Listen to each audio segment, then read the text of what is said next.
Bonjour à tous en direct du cours central de Monaco avec l'équipe Babola.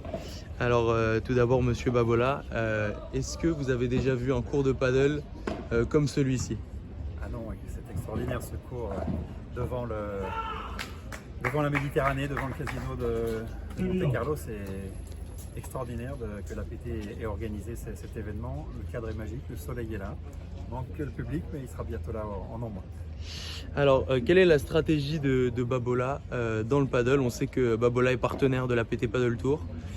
Quelle est la stratégie globale?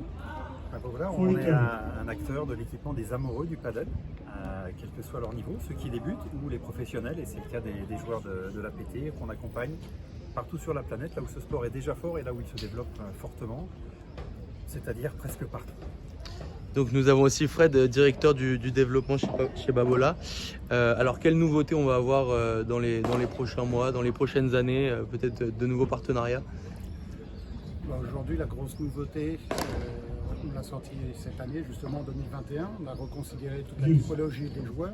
On s'est rendu compte qu'il y avait un ancien paddle auparavant, il y a 5 ans, avec un joueur plutôt défensif et plutôt attaquant. Aujourd'hui, tous les joueurs veulent être attaquants, veulent marquer des points, veulent gagner.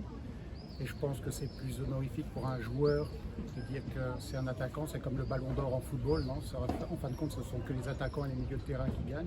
On a pris aussi ce parti-là de récompenser techniquement les joueurs en offrant des raquettes d'attaquants, mais il peut y avoir l'attaquant de fond court que nous on appelle plutôt la raquette counter striker. Et on avait d'autres styles d'attaquants. Il y en a un qui est plutôt type aérien, c'est-à-dire des joueurs un petit peu comme Stupa, comme Agustin Tapia, etc., qui sautent comme ça de raquettes puissantes et maniables, ou certaines fois Miguel Oliveira sur la PT. Miguel, lui, c'est un joueur plutôt précision. Donc on a adapté cet usage et on a mis un produit qui correspond.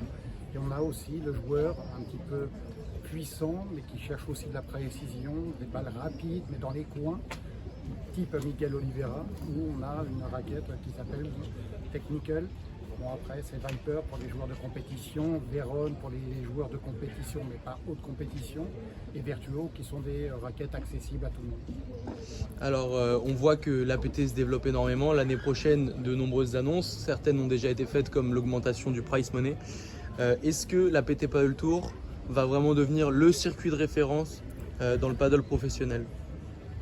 C'est ce qu'on espère, c'est ce qu'on croit. Le paddle se développe à la fois dans les clubs, à la fois dans la compétition, avec une présence internationale, une présence dans plein de pays, une présence qui se structure avec des compétitions qui mélangent les professionnels, les amateurs. Et ça, on trouve ça extraordinaire parce que finalement, c'est le paddle dans les clubs, c'est le paddle des amoureux qu'on veut développer. Et si les compétitions ont un lien fort et proche des lieux où elles ont lieu, c'est extraordinaire.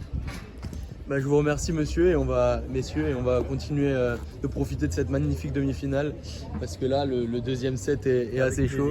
Merci Et à bientôt en tout cas. Un coucou à Franck. Merci.